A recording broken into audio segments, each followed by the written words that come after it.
आज की टिप्स बहुत ही खास है जो आपके घर के और किचन के काम को बहुत ही आसान बनाएंगी। तो hello friends, welcome back to my channel. आज हम फिर आपके लिए कुछ खास टिप्स एंड ट्रिक्स लेकर आए हैं जो आपके घर के और किचन के काम को आसान बनाने में मदद करेगी। तो उम्मीद करते हैं फ्रेंड्स कि आज की टिप्स आपको पसंद आएगी। तो चलिए टाइम को वेस्ट किए बिना ही आज की जो टिप्स है उसको हम स्टार्ट करते हैं। तो फ्रेंड्स, जो मेरी पहली टिप्स है वो है इस तरह से ड्रम स्टिक यानी कि सैजन को लेकर। अक्सर क्या होता है कि हम बहुत सारे ड्रम स्टिक जब ला कर रखते हैं तो उसको स्टोर करने में प्रॉब्लम होती है, क्योंकि वो अगर ज़्यादा दिन तक रखेंगे तो वो सूख जाते हैं। ऐसे में उसको हम स्टोर करके नहीं रख पाते हैं और पॉलिथीन में इसको रखना पॉसिबल नहीं होता है। तो कई लोग क्या करते हैं कि इसको पेपर में लपेट कर ऐसे ही रख देते हैं। तो ऐसे ही बिल्कुल भी नहीं रखना है। अगर आप चाहते हैं कि आप जो ड्रमस्टिक ला कर रखे हैं वो लंबे समय तक टिके या फिर 2 से 3 महीने तक आप फ्रिज में स्टोर करके रखना चाहते हैं, तो हम आपको बहुत ही अच्छा एक ट्रिक बताने वाले हैं जिससे आप अपने ड्रमस्टिक को आसानी से किचन में फ्रिज में अपने स्टोर करके रख सकते हैं। तो आपको क्या करना है, एक न्यूज़पेपर ले लेना है। तो इस तरह से न्यूज़पेपर लेने के बाद इसको हम क्या करेंगे, सिंगल न्यूज़पेपर कर देंगे। तो देखिए मैंने इसको इस तरह से बिछा दिया है। अब हम क्या करेंगे, जो हमारे पास ड्रम स्टिक है उसको हम यहाँ पे इस तरह से रख देंगे और रखने के बाद इसको हम पेपर से लपेट देंगे। तो मैं ये सांभर बनाने के लिए ड्रम स्टिक जो है उसको स्टोर करके रख रही हूँ ताकि मैं इसको कम से कम 2 से 3 मिनट तक स्टोर करके रख सकूँ। तो देखिए, इसको रखने के बाद आपको पेपर में इस तरह से लपेट देना है। और लपेटने के बाद हम क्या करेंगे कि हमारे घर में जो रबर बैंड होता है उसको लेकर इसको इस तरह से सेट कर देंगे ताकि ये यहाँ से वहाँ ना हो और आराम से इसको आप फ्रिज में स्टोर करके रख पाएंगे। अभी इतना ही नहीं, इसको अभी हमें और अच्छे से पैक करना है। तो हम क्या करेंगे कि हमारे पास जो सब्जी की पॉलिथीन होती है ना, उसको ले लेंगे और जानते हैं कि वो पॉलिथीन जो होती है वो छोटी होती है। तो आपको एक ऊपर से इस तरह से बांध देना है और उसके बाद और एक पॉलिथीन लेकर आपको नीचे से बांध देना है, जैसे कि आप वीडियो में देख रहे हैं। तो देखिए मैंने 2 पॉलिथीन ले लिए हैं। आप किसी भी कलर का पॉलिथीन ले सकते हैं। तो मेरे पास सफ़ेद पॉलिथीन थी तो मैंने उसी को यूज़ किया है। और इस तरह से ये जो ड्रम स्टिक है उसको मैं पैक कर दूँगी और जब मन करेगा तब मैं निकाल के उसको यूज़ करूँगी। यकीन मानिए फ्रेंड्स, आप इस तरह से ड्रम स्टिक को स्टोर करके रखेंगे तो आपका जो ड्रम स्टिक है वो 2 से 3 महीने तक आराम से आप यूज़ कर पाएंगे। एक बार ये ट्रिक्स जो है ट्राई करके ज़रूर देखिएगा और उम्मीद करते हैं कि जो ट्रिक है आप लोग को ज़रूर पसंद आई होगी। तो देख लीजिए, इस तरह से ड्रम स्टिक को आगे से आपको कहीं भी सेव करके रखना हो अपने फ्रिज में तो इस तरह से स्टोर करके रखिएगा, कभी कोई परेशानी नहीं होगी। तो चलिए फ्रेंड्स, हम बढ़ते अपने नेक्स्ट टिप की ओर। मेरी जो नेक्स्ट टिप है वो है इस तरह से खीरे को लेकर। जब भी हम सलाद वगैरह काटते हैं तो क्या होता है कि कभी कभी खीरा बहुत कड़वा निकलता है और हमको पता नहीं चलता है, हम ऐसे ही खीरा काट देते हैं और आखिरकार वो वेस्ट हो जाता है, कोई खा नहीं पाता है। तो जब भी आप सलाद काटने के लिए खीरे को लेंगे तो खीरे को आपको आगे से इस तरह से कर देना है। कम से कम आपको 1 से 2 मिनट के लिए इस तरह से रगड़ना है। इससे क्या होगा कि इसका जो कड़वाहट है वो निकल जाएगा। देखिए जैसे कि मैं जिस तरह से इसको रगड़ रही हूँ, आप देख सकते हैं कि सफ़ेद सफ़ेद उसमें से झाग की तरह कुछ निकल रहा है। उससे ये जो इसका कड़वापन है वो बाहर निकल रहा है। तो आप कभी भी घर पे खीरा लेके आइए तो इस तरह से पहले उसको कर लीजिए, उसके बाद ही आप खीरा काटिएगा। यकीन मानिए फ्रेंड्स, इसका जो कड़वाहट है पूरी तरह से निकल जाएगा। और ये बहुत ही आजमाई हुई ट्रिक्स है और कई लोगों को ये ट्रिक्स पता भी होगी। ये जिसको पता नहीं है उसके लिए खास करके ये वीडियो है। तो देखिए इस तरह से आप खीरे को कर लीजिए। उसके बाद क्या करिएगा, आप छीलनी लेकर उसको आराम से छील लीजिए और छीलने के बाद आप इसको सलाद के रूप में काट सकते हैं या फिर आप ऐसे भी खा सकते हैं। लेकिन जब भी आप खीरे को छील लीजिए तो उसके बाद उसको वॉश करके तभी खाइएगा। तो देख लीजिए फ्रेंड्स, इस तरह से आप खीरे के लिए आराम से यूज़ कर सकती है ट्रिक। तो चलिए फ्रेंड्स, हम बढ़ते हैं अपने नेक्स्ट टिप की ओर और उम्मीद करते हैं कि ये वाली ट्रिक है आपके लिए ज़रूर यूज़फुल लगी होगी, क्योंकि गर्मियों में खीरे का सेवन तो सभी लोग करते हैं। तो फ्रेंड्स, जो मेरी नेक्स्ट टिप है वो है इस तरह से दूध को लेकर।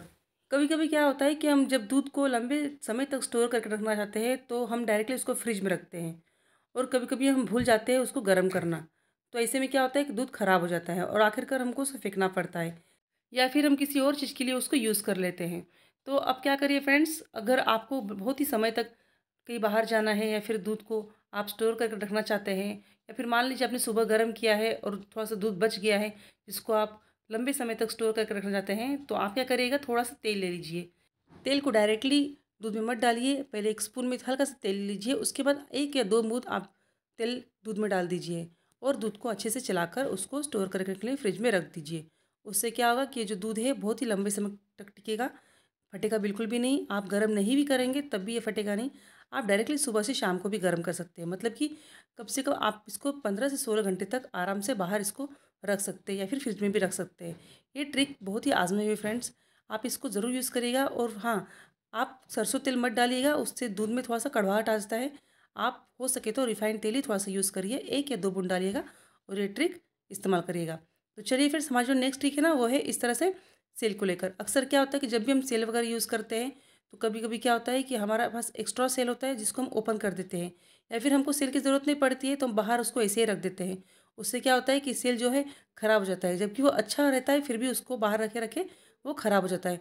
तो अगर आपके पास भी इस तरह से सेल्स रखे हैं तो आप क्या करिए, उसको बहुत ही लंबे समय तक टिका कर रखने के लिए, या फिर अगर वो खुले में है तो उसको खुले में मत रखिए, इस तरह से आप उसको पैक करके रख सकते हैं। जैसे कि मैं आपको वीडियो में दिखा रही हूँ। आपको फॉइल ले लेना है, फॉइल में एक एक सेल करके इस तरह से पैक कर देना है। आप चाहे तो बड़ा वाला सेल भी ले सकते हैं, या फिर ये छोटे वाले जो सेल्स होते हैं ना, इसकी ज़रूरत हमको हमेशा पड़ती रहती है। तो इस तरह से इसको स्टोर करके रखिएगा या पैक करके रख दीजिए, इसमें हवा मत लगने दीजिए। और हाँ, इसको हमेशा ड्राई जगह पर ही रखिएगा। आपका जो सेल है वो बिल्कुल भी ख़राब नहीं होगा, और जब चाहे तब आप इसको आराम से यूज़ कर सकते हैं। कहीं और रखने की ज़रूरत नहीं है। आप इसको जहाँ हवा लगती है वहीं रखिएगा और ड्राई जगह पर रखिएगा। तो आपके जो सेल है वो लंबे समय तक टिकेंगे, ख़राब बिल्कुल भी नहीं होंगे, और उसके आप इसको दोबारा यूज़ कर सकते हैं। तो देख लीजिए फ्रेंड्स, इसको मैंने इस तरह से पैक कर दिया है। अगर आपके घर में भी इस तरह से कई सेल्स है इसको आप यूज़ कर रहे थे लेकिन अभी कुछ कारणवश इसको यूज़ नहीं कर पा रहे हैं, तो आप इस तरह की ट्रिक इस्तेमाल करके इसको स्टोर करके रख सकते हैं।